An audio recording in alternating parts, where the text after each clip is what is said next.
quando você aplica um onboarding dentro de uma plataforma, eu que conheço o meu produto, eu vou dar uma sugestão para esse usuário. Ao invés dele ficar solto dentro do produto, eu vou falar assim, olha, eu vou te dar um caminho que é o caminho mais rápido e eficaz para você se tornar um usuário bem-sucedido dentro do produto.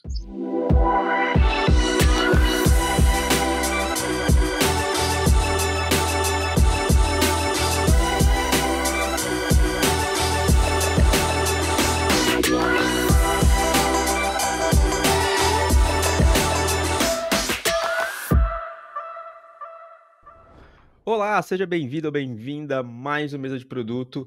E dessa vez a gente vai ter um papo super interessante para conversar sobre onboarding e as dificuldades, complexidades e até mesmo as facilidades que ele traz quando a gente implementa de maneira correta. E para esse papo, eu estou aqui com a Priscila Lugão, gerente de novos negócios e estratégia da PM3, que vai ser a co-host do episódio de hoje. E aí, Pri, tudo bem? Tudo certo, feliz demais de estar aqui de volta. Bom demais. Eu sou Marcel Almeida, CEO da PM3, e a gente tem um convidado especial, especialista em onboarding, que é o Gabriel Valandro. Bem-vindo, Gabriel. Um prazer ter você aqui. Bom dia, prazer estar aqui também. Obrigado pelo convite, Marcelo. Legal, Gabriel. Para a gente começar esse papo e dar um início bem no o onboarding do podcast na prática, Gabriel, eu queria que você falasse um pouquinho da sua trajetória e conta um pouquinho também do que a User Guiding faz, porque a User Guiding é a empresa que você atua hoje, é uma empresa super renomada em onboarding, acredito que vai ser interessante a gente começar esse episódio falando um pouquinho sobre o que ela faz também. Claro. Eu trabalho aqui na User Guide, né, como especialista de onboarding há 4 anos, completei 4 anos agora na empresa. E a gente pode começar até falando o que é onboarding, né, também para quem está ouvindo a gente, também assistindo a gente. Onboarding é basicamente, eu gosto dessa definição, ela é bem simplista, que é acolhimento dos usuários, simples assim. Quando a gente pensa em onboarding, é eu educar os meus usuários sobre o meu produto de uma forma que seja fácil e didática para ele. E muitas empresas chegam até nós dizendo que elas não têm onboarding, mas elas sempre têm, de alguma forma. Às vezes um pouco mais manual, um time de suporte ali, uma documentação do meu produto, a própria interface, quando a gente pensa no UX, no UI da interface de um software, ele também faz parte do onboarding. Então a gente sempre tem um onboarding de uma forma ou de outra. Mas o que a gente vê na plataformas como a User Guide é uma automação desse onboarding dentro do produto, dentro de um software. Então, todos esses exemplos que eu dei, eles são exemplos mais reativos. O usuário, ele tem alguma dúvida, ele sente alguma dor, e ele vai até um canal de suporte e conversa com alguém para tirar alguma dúvida dele, ou ele tem uma reunião com uma pessoa de CS. O onboarding automatizado, que é o que a User Guiding oferece, ele é proativo.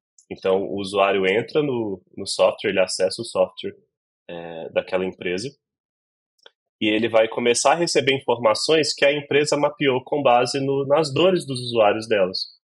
Então, se eu tenho muitas pessoas começando um trial, por exemplo, com o meu software, e elas estão tendo repetidas dores, na hora que eu uso um onboarding automatizado, eu já posso disponibilizar materiais, tipo um tour guiado, um checklist, uma pesquisa, para começar a endereçar esses pontos de dor antes deles acontecerem, que é um pouquinho diferente do que a gente tem no onboarding mais tradicional.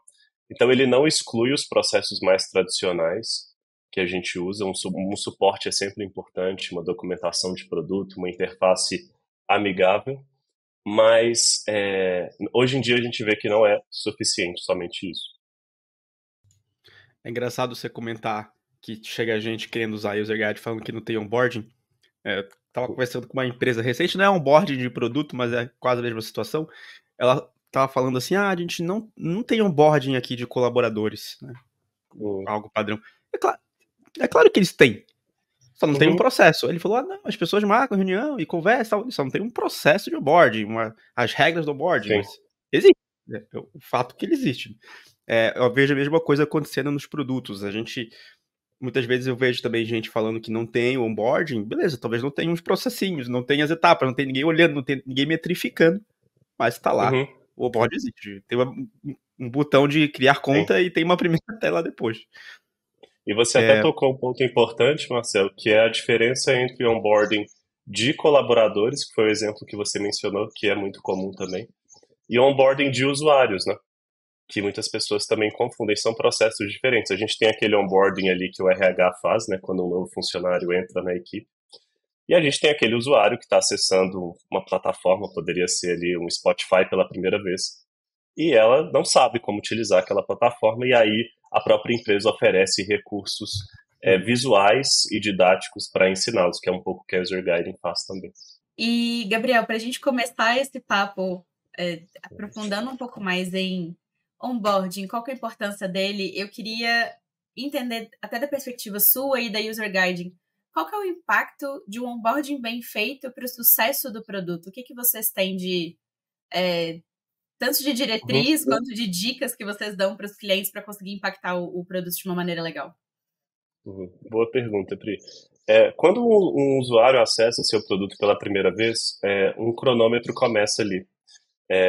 A gente não vê esse cronômetro necessariamente, a gente pode medir isso, mas ele começa assim, porque ele vai ter as primeiras impressões dele, ele vai normalmente acessar a plataforma na perspectiva dele, do que ele acredita que ele tem que usar ali dentro. E o grande problema que acontece é que ele está sem nenhuma orientação e nenhuma guiança. Então eu posso pegar aquele produto, começar a utilizar ele e em um minuto me frustrar e nunca mais acessar ele.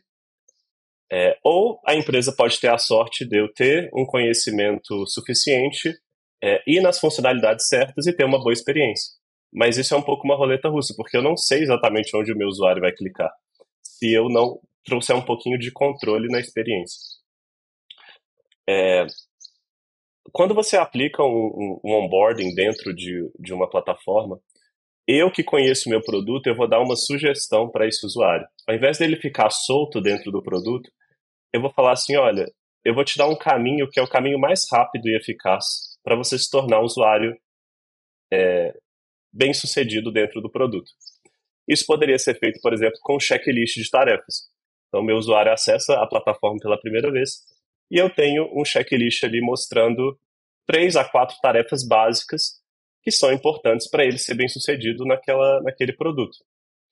É sempre uma sugestão. O onboarding, normalmente, ele não é aplicado de forma obrigatória. Então, claro, um usuário mais autônomo e técnico, ele pode seguir, mas uma pessoa talvez se sinta muito mais segura de ter uma orientação. E é muito estratégico quando você desenha, por exemplo, um checklist, você sabe que se o usuário passar por aquelas funcionalidades, ele vai ter aquela virada de chave que a gente chama de aha moment, que é um termo muito comum. Quando o usuário ele entende, ele assimila e ele fala assim, tá, entendi por que eu compraria um produto como esse. É muito difícil o usuário chegar nessa conclusão de forma rápida, sozinho. Porque ele normalmente vai explorar da forma que ele quer, e é muito, muito, muito comum que ele comece a ter algum tipo de atrito. Uma jornada de onboarding, ela vai minimizar isso. Vou dar um exemplo nosso. Quando você começa um trial com a gente, você começa ali um processo de onboarding dentro do nosso produto nos seus 14 dias gratuitos. A gente não mostra todas as funcionalidades que a Azure Guiding tem no onboarding. E a gente tem várias funcionalidades. A gente foca em uma só. Olha só que interessante. Durante os 14 dias, a gente ensina ele a usar muito bem uma funcionalidade. E a gente tem mais de 5 funcionalidades, 6 grandes funcionalidades dentro do nosso produto. Mas a gente sabe que um usuário que converte de trial para usuário pagante, ele fez 4 tarefas simples dentro do nosso produto. A gente mapeou isso e a gente montou a nossa jornada para que ele faça isso. Então, uma jornada bem sucedida, Pri, você vai ter muito claro o que você precisa, qual é o seu objetivo. É um usuário trial que você quer que ele se torne um usuário assinante? Ou é um usuário já assinante que eu preciso reter ele na plataforma? Então, ter isso muito claro, quem é o perfil, qual é o objetivo dele dentro da plataforma. E aí eu aplicar uma jornada, sugerir uma jornada para ele, para que ele cumpra esse objetivo. Isso tem que estar muito claro para quem está desenhando o projeto. Quem é o usuário, e qual é o objetivo final que eu quero com esse projeto, com essa sugestão de jornada para ele. Legal. Gabriel, você falou sobre checklist.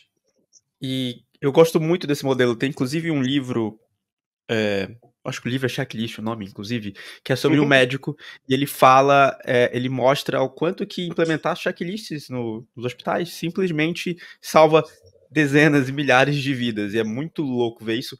E na PM3 a gente se esforça ao máximo para usar checklist muitos em processos internos. Às vezes a gente esquece, geralmente quando dá problema, mas a gente tenta ao máximo usar esse modelo e é bem legal. Porém, Sim. é muito difícil construir a checklist. Você tem que ter uma experiência muito grande, você tem que entender muito do contexto, e mesmo assim você ainda pode deixar algo de lado, e depois que você vai entendendo, lembrando, você vai iterando nessa checklist.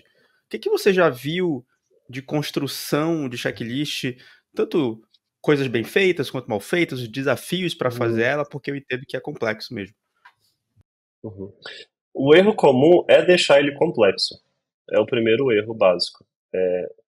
O meu usuário, ele não... Toda vez que ele for interagir com algum material de onboarding, lembra que ele vai estar sempre associando o seu produto com aquele material de onboarding.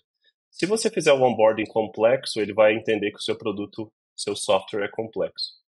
Mesmo que o seu software seja extremamente complexo, se você fizer um onboarding simples e trouxer porções para ele mastigar aos poucos, o que ele está aprendendo ali, ele vai ter uma sensação de que o seu produto é fácil de usar.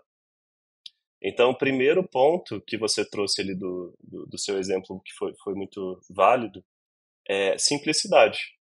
Né? Eu tenho um checklist ali básico, eu preciso ensinar o básico para o meu usuário, primeiramente. Eu posso depois, Marcel, encadear esse checklist e trazer um nível mais avançado.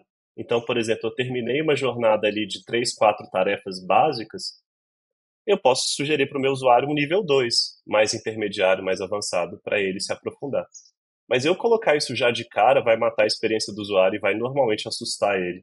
Poxa, é muita coisa para fazer, tá vendo? Tá vendo? Esse produto não é fácil. Ou eu não sou muito bom. Isso é muito importante também. O onboarding, ele é muito psicológico. O usuário, ele vai se sentir muitas vezes inferior ou indigno. Ah, isso aqui não é para mim, tá vendo que eu não sou bom? Ele vai começar a tirar essas conclusões que ele não tá fazendo as coisas certas. Então você tem que no onboarding, para o checklist ficar bem sucedido, sempre celebrar os pequenos passos, as pequenas conquistas. Uma coisa que é um ponto-chave que as empresas usam muito para checklist. O primeiro passo é ser boas-vindas. Boas-vindas à plataforma. Você criou sua conta. Já dá um verdinho para ele, já dá um sinal de sucesso para ele. Pronto, já completou sua primeira meta, cadastrou na plataforma. O usuário já vai ter um senso de bem-estar. Pô, não fiz nada e já completei uma meta, entendeu? Então, celebrar Legal. Os pequenos passos dele dentro do produto e sempre tornar o processo simples. Lembra que você está espelhando o seu produto com o onboarding. As impressões que o usuário vai ter do seu onboarding vão ser do seu produto. Então, cuidado no tipo de linguagem que você usa. E se você também está mostrando coisas desnecessárias também, Marcelo. Então, por exemplo, será que eu preciso explicar essa funcionalidade? Ela é realmente chave para um usuário trial? Ela é muito legal, mas uma pessoa que converte, ela realmente precisa saber disso? Ou eu estou colocando informação a mais que só vai deixar ela mais confusa? Então, ir no básico mesmo. E ter muito claro, de novo, né, qual é o seu objetivo final com esse checklist. E aí eu até falo com as pessoas, não vai por exemplo, se você estiver usando a User Guiding, não vai para a plataforma de uma vez. A User Guiding ela é só um intermédio visual. Pega um papel, uma caneta, ou usa um software que você tenha no seu computador, faz um fluxo. O que eu quero que o meu usuário trial faça? Eu quero dar boas-vindas para ele, eu quero ensinar ele a criar um guide, eu quero que ele publique o guide e quero que ele, no fim, ele resgate um desconto. Pronto, eu tenho ali traçado, eu pego o software igual a User Guiding e só converto isso de uma forma visual.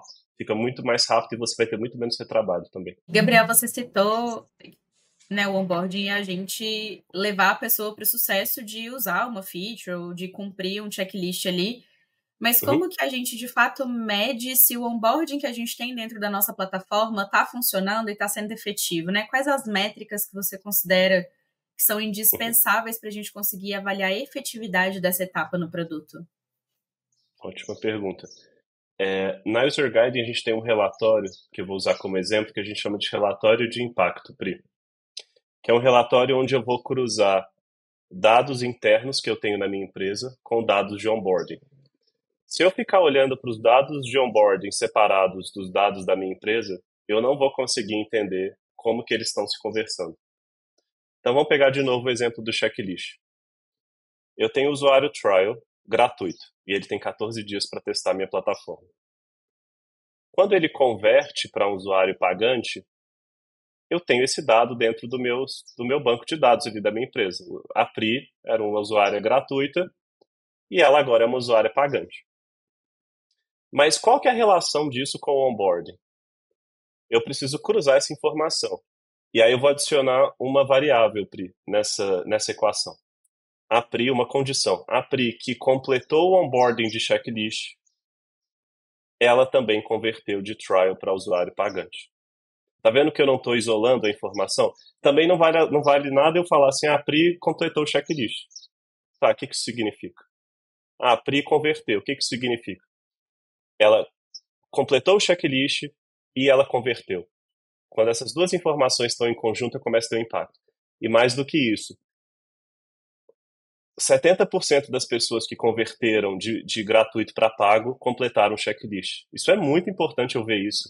30% das pessoas que não completaram o checklist converteram. Isso é um número bem menor do que 20%, por exemplo, do que os 80%.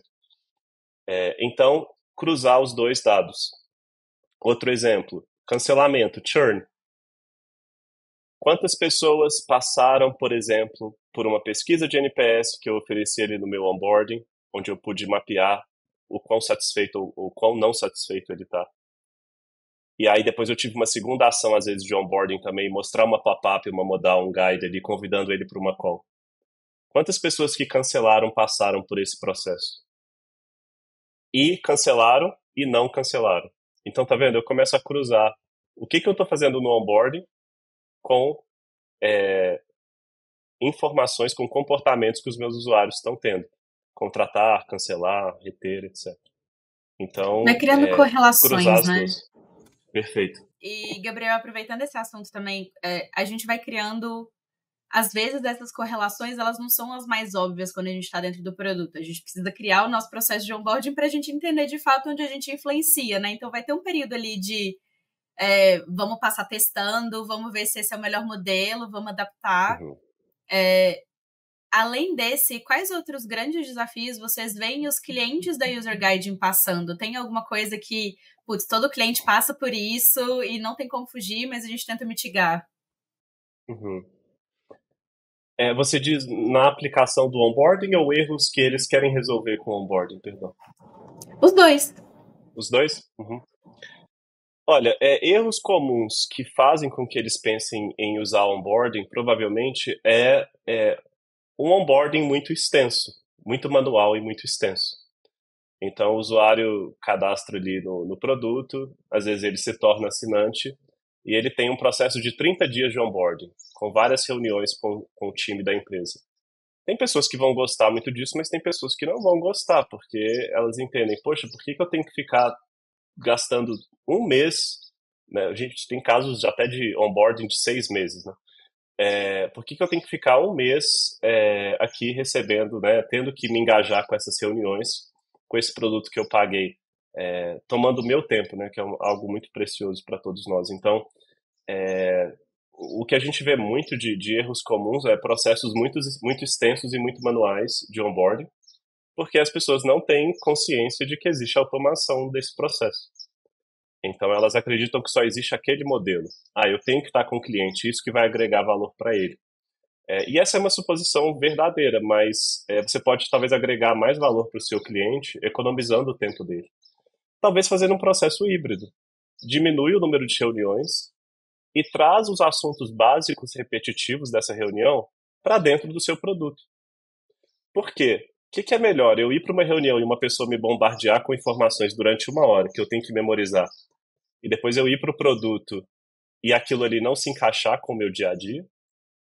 Ou eu entrar num produto, eu logar em um produto, eu ter materiais visuais dentro do produto que fazem parte, estão dentro do meu contexto, do meu dia a dia, me guiando. E, estrategicamente, eu vou e tenho algumas reuniões pontuais com as pessoas dessa empresa. Vai ser uma experiência muito melhor, concorda? Eu vou ter, então, muito mais autonomia e vou ter ajuda no momento que eu preciso, que é quando eu estou usando o produto. Cara, pegar o seu cliente e ficar enchendo ele de reunião e informação não necessariamente vai ajudar ele, porque está fora de contexto. Eu estou fora do produto, eu não estou no dia a dia. O dia a dia do usuário é sozinho, não é com você do lado dele. Ninguém consegue, nem que seja uma Google da vida, ninguém consegue escalar uma empresa para cada cliente ter uma pessoa do seu lado. Isso não tem como. Isso funciona para uma empresa que tem 10 clientes, 5 clientes, né? Ele vai aumentando. Mas isso não é escalável e as empresas percebem isso. Muitas empresas buscam a gente porque elas falam, tipo, o manual funcionou, agora não funciona mais. E eu falo, que bom, sua empresa está crescendo. Isso é um ótimo sinal. A gente acabou falando bastante sobre onboarding do produto em si, né? Assim, ali as primeiras ações do usuário e tudo mais. Mas ao mesmo tempo, principalmente quando os produtos, os aplicativos, enfim, eles vão crescendo, você começa a ter features que às vezes exigem um onboarding. Né? O produto já teve onboarding, mas você faz o onboarding dentro dele para coisa nova. O que você já viu de diferença na hora de implementar esse onboarding de feature? É muito diferente ou acaba seguindo essas mesmas práticas? Boa pergunta. Ele é um pouquinho diferente porque eu estou focado mais em educar o meu usuário sobre quais são os benefícios daquela nova feature e como que elas se encaixam com o que eu já estou acostumado. Pessoas, normalmente, nós não gostamos de que mudem aquilo que a gente já está usando, que afete a nossa familiaridade, né, com o produto. Muitas empresas têm desafios, Marcel, quando elas lançam uma nova feature e tem que fazer o onboarding delas, com a resistência dos usuários de algo novo. Simples assim. Então, quando eu estou lançando ali uma nova feature, eu tenho que explicar para o meu usuário, de fato, o que vai agregar de valor para ele essa nova funcionalidade. Um exemplo que a gente usa que fica muito legal, que a gente às vezes pede para os usuários fazerem, é quando eles estão ali, teve uma mudança ali, adicionou uma nova opção no menu do software ali com aquela funcionalidade. Às vezes eu colocar um íconezinho ali pulsante que dá para criar com a User Guiding ali sem precisar de codificação. E às vezes um vídeo de um PM, por exemplo, um Product Manager ali explicando 7 formas de usar essa funcionalidade. Então eu já estou mostrando, eu estou avisando para o meu usuário que alguma coisa mudou na interface, não estou simplesmente deixando ele descobrir sozinho. Então, adicionei uma opção nova do meu menu, já tem um íconezinho ali do lado, chamando a atenção do meu usuário com uma animação ali. E quando ele passa o mouse, tem um Product Manager me explicando o que é aquela funcionalidade. E 7 formas, por exemplo, de utilizá-la no meu dia a dia. Quais são 7 benefícios, 7 casos de uso de como utilizá-la. Então, eu estou fazendo várias ações dentro de uma. Eu estou respeitando o meu usuário e deixando ele atualizado do que aconteceu. Não estou simplesmente mandando um e-mail que muitas vezes eles não abrem, né? Então, está dentro do produto. Eu estou informando para ele que tem algo novo. Estou encaixando com o dia a dia dele. E estou explicando também, educando ele da melhor forma de usar com boas práticas aquela nova feature. No modelo tradicional, Marcelo, as pessoas simplesmente jogam a funcionalidade ali dentro e mandam um e-mail para o usuário, que muitas vezes ele não abre, e ele nunca vai abrir aquela funcionalidade, porque normalmente ele tem medo de ir ali e de enfrentar alguma dificuldade. Novidade para o usuário, ele pensa em complexidade e mais motivos para ele errar alguma coisa. Infelizmente, as pessoas nem sempre comemoram novas features, normalmente é o contrário. Legal. Eu tenho super... Eu até falo muito sobre isso de quanto mais features, você não necessariamente está melhorando o seu produto, você está aumentando a complexidade dele e naturalmente aumenta a complexidade desses onboardings e de como instruir o usuário a navegar no seu produto, né? Bancos digitais são ótimos exemplos disso. No começo era super simples, hoje em dia você tem tanto botão, é super difícil se achar, mas não tem jeito, é complexo mesmo. Você tem muitas ofertas, muitos serviços, muitos produtos lá dentro, numa telinha, é difícil mesmo. Aí vem um onboarding para ajudar também. E ainda tem casos piores de mudanças drásticas de plataforma, né? Onde ela muda completamente versão 1, versão 2 ali, algo tudo. vamos ser sinceros, se a gente usa o Spotify, se a gente entrasse hoje no Spotify e ele tivesse totalmente diferente, e eles falassem assim, nova versão do Spotify, cara, ninguém vai gostar. Muito Ia ser um difícil um caos. usuário ficar sorridente e falar assim, nossa, primeira coisa que o usuário vai querer checar quando você mudar uma plataforma drasticamente, cadê as minhas coisas? Onde que tá aquilo ali que eu usava? Ele vai ficar mais preocupado de encontrar as coisas do que celebrar aquilo. E a gente tem, respondendo de novo, né, a sua pergunta, Marcel, muitos casos assim, que aí é muito mais drástico do que uma nova feature. Eles falam assim, cara, a plataforma vai mudar de 8 a 80, que normalmente é o quê? Plataforma muito antiga, já está ali há anos no modelo. Cara, a gente vai lançar agora a plataforma nova. Vai mudar totalmente. A gente está morrendo de medo da reação dos usuários, porque está muito diferente. Aí é um onboarding que tem que ser muito mais delicado ali, o projeto. Eu já vi algumas empresas até fazendo. Eles disponibilizam a versão nova, mas você tem que fazer um join, você tem que Boa, concordar e participar. ótimo exemplo. É uma boa prática Isso, mesmo fazer isso? uma boa prática. Por favor, deixe o seu usuário no modelo antigo pelo menos uma semana, pelo menos. Sim. Legal. E aproveitando sobre isso, você tem. Você poderia citar outros exemplos que você já viu de onboards bem feitos? E talvez até, se você lembrar Uhum. aí, alguns maus exemplos também para a audiência. Sim. Olha, um exemplo que a gente teve foi uma empresa, um cliente nosso de gestão de academias, né? E toda vez que um cliente começava a plataforma, toda vez que eles tinham um novo assinante, né? Marcavam uma call ali de 30 minutos a uma hora, onde eles davam uma geral para aquele dono de academia de como que ele ia usar o produto.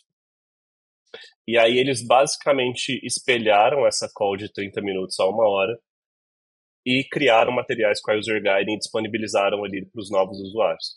E aí eles diminuíram 80% a necessidade dessa call. E foi uma métrica assim muito muito grande assim, eles ficaram bem impactados porque eles acharam que seria algo muito menor. Mas realmente as pessoas pararam de solicitar essas calls e eles pararam de oferecer também como default. Então, um bom exemplo é você desafiar processos que são muito comuns na empresa. O assinante ele tem que ter essa call. Será que precisa mesmo? Faz um teste, mantenha a call, mantenha o processo da call de 30 minutos e uma hora, mas dá recursos para quem está começando agora e vê se ele vai pedir a call. E aí o que aconteceu? 80% das pessoas pararam de pedir a call, não tem necessidade, eu já estou recebendo de forma proativa o que eu receberia nessa call. Com isso, eu tenho muito menos custo, eu não preciso ficar contratando pessoas para ficar fazendo essas calls, né? E posso usar esse investimento no meu produto, né? Isso é um grande exemplo, excelente exemplo de onboarding. Quando eu paro de colocar dinheiro em processos manuais e uso esse dinheiro para investir no meu produto, para investir no meu time de desenvolvimento, que estão focados no produto, porque produtos de automação de onboarding, eles são no code. Então você tira o peso do time de desenvolvimento e tira o time do peso desse time de pessoas que precisariam ficar fazendo essas calls. E aí você mantém esse time, mas de uma forma mais estratégica e para uma minoria ali, não precisa ser mais para a maioria. E um mau exemplo de aplicação de onboarding, a gente já falou um pouquinho, né, de trazer complexidade. Outro exemplo de mau exemplo de onboarding seria explicar a plataforma inteira. Tem pessoas que confundem onboarding com documentação de produto. Vou pegar meu onboarding e vou explicar o produto inteiro. Aí eu falo assim com a pessoa, mas tem realmente necessidade? O usuário tem que saber tudo. Ele tem que saber tudo, como usar toda a funcionalidade, o que vai acontecer nesse projeto com a maior certeza do mundo. Baixo engajamento. As pessoas vão ficar irritadas com essa jornada infinita, né, que nunca acaba. Vão encontrar o produto extremamente, vão ter a percepção de que o produto, né, que a gente falou antes, ele é extremamente complexo. E eu vou sentir que vai quebrar a minha exploração natural da plataforma. O usuário ele quer explorar a plataforma e ter pontualmente, de forma contextual, receber ajuda. Eu não quero uma coisa engessada onde toda funcionalidade que eu entrar é sugerida alguma ajuda. Isso não é ajuda, isso é atrapalhar a experiência do seu usuário. Seu designer trabalha duro para fazer um UX bonito, você vai lá e enche de onboarding na plataforma inteira. Coitado do designer, né? Acabou com o UX dele, acabou com a experiência da plataforma, porque tem ajuda pipocando para tudo que é canto. Não é mais ajuda aí, é um problema, é um incômodo para o usuário. E, Gabriel, qual conselho você daria para esses times de produto, né, que estão ou iniciando ou revisando as estratégias de onboarding deles? Uhum. A gente já foi falando vários conselhos aqui ao longo do episódio, né? Mas se você puder condensar, qual seria o top 3? Olha, eu acho que para quem está começando é ter as dores claras, muito claras, de diferentes perfis de usuário. Por que o meu usuário trial não converte? Entender esse comportamento dele, ouvi-lo, né, através de um suporte, através de pesquisas, de dados que você tenha também na sua base de dados mesmo, ou softwares que você esteja usando de CS e começar a medir isso. O mesmo para um usuário pagante, por que as pessoas estão cancelando? E entender essas dores e começar a colocá-las, a integrá-las no processo de onboarding. Mas é muito importante, Pri, você ter isso muito claro, porque senão vira um onboarding muito genérico. Ah, eu entendi que onboarding é para educar os meus usuários, então vou começar a educá-los da minha cabeça. Não. Quais são os problemas que os meus usuários têm? Por que os meus usuários estão fazendo 1000 perguntas? Por que 1000 usuários por dia entram no meu suporte e fazem a mesma pergunta? Será que eu não conseguia matar essa pergunta com um elemento de onboarding ali dentro do meu produto? Às vezes um íconezinho, uma pop-upzinha no canto, ou um checklist que vai me explicar aquilo. Por que várias pessoas estão cancelando, dizendo que a emissão de relatório é complexa? Pô, se tá todo mundo cancelando porque aquela funcionalidade é complexa e você acha que você fez um excelente trabalho, que ela tá simples, tá faltando uma comunicação ali, tá faltando você comunicar com as pessoas essa simplicidade, elas não estão entendendo isso. Muitas vezes a interface ela não é suficiente. Então as pessoas que estão começando num projeto de onboarding, elas têm que ter essa premissa muito clara na mente delas, assim. Interface é muito bom, nossos designers fazem um ótimo trabalho, mas ela nunca vai ser suficiente. Ela nunca vai substituir uma comunicação dentro da plataforma em momentos que é importante. Eu estava usando esses dias o aplicativo da Smart Fit e a gente está no fim de ano e eles colocaram, né, retrospectiva 2024. Cara, eu achei aquilo ali super interessante, me deu vontade de engajar, porque é algo muito pessoal, personalizado para mim. Então, como é que foi meu ano de treinos? É claro que eu vou querer clicar, não é tipo, saiba quais foram as conquistas da Smart Fit em 2024. Eu não quero saber as conquistas da empresa, eu quero saber as minhas conquistas. Não quero uma coisa institucionalizada. Então, uma outra dica, para quem está começando, é personalizar a experiência. Se o usuário está recebendo materiais de onboarding que falam com ele, ou que falam de você, ou que falam de forma genérica. Talvez, um exemplo que eu gosto muito, não sei se vocês usam o Slack aí na empresa de vocês, mas a gente tem a plataforma do Slack, eles fizeram algo muito genial e simples no onboarding.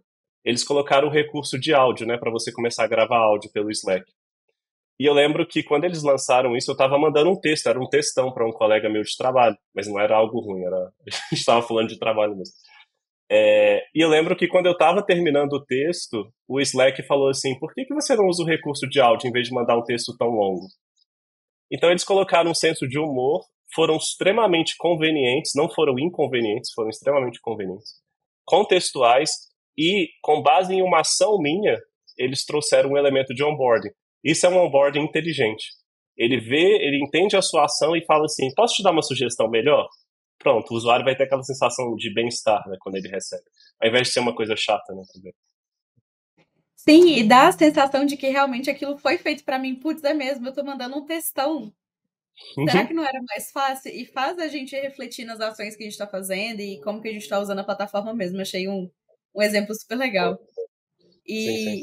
Gabriel, você citou a relação de quem está construindo onboarding com o UX designer que está planejando a tela.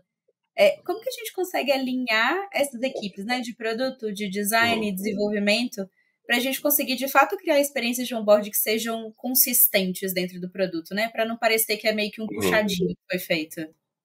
Legal, ótimo. Customização, Pri.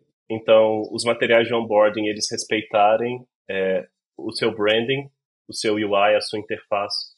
É importante o designer participar, sim, porque ele sabe a paleta de cores que vão ser usadas, ele sabe a fonte que vai ser utilizada no material. O user guide, gostei da palavra puxadinho. Onboarding não é para ser visto como um puxadinho, ele é para ser visto como uma extensão do seu produto. Então, o usuário ele não tem que ter a sensação de que quando aparece um elemento de onboarding, ele está vendo algo de outro produto. Então, respeitar ao máximo. Muitas pessoas que buscam a user guiding são designers. Então, eles já estão encarregados desse projeto. Mas, claro, a maioria não é design, a maioria são product managers ou CS, às vezes, raramente suporte, mas normalmente pessoas de produto que buscam, que são encarregados de fazer esse projeto. Mas, tentar colocar o seu designer para participar do projeto, pedir para ele validar os materiais. Tem uma funcionalidade na User Guiding que é temas, que chama temas, onde você vai definir o padrão de cores, o padrão de fontes.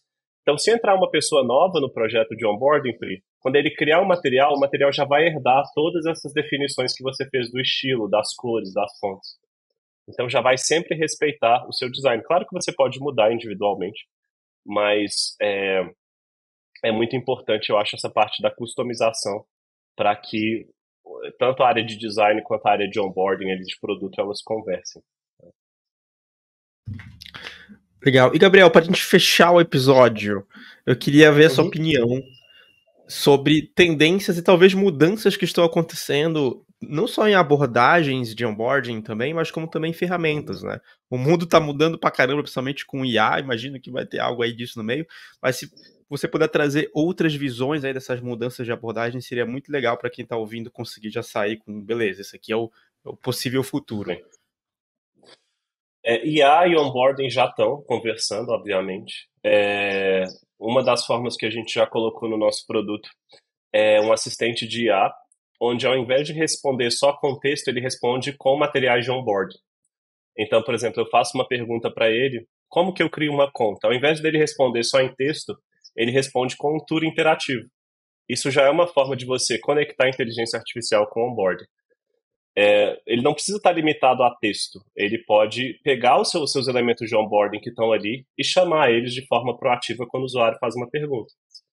Então, o IA vai aparecer assim, eu tenho um tutorial aqui de como que você cria uma conta. Quando o usuário clicar, ele literalmente vai ser guiado passo a passo de como criar uma conta. Eu não estou mandando um textão para ele ou mandando um link de documentação para ele ler.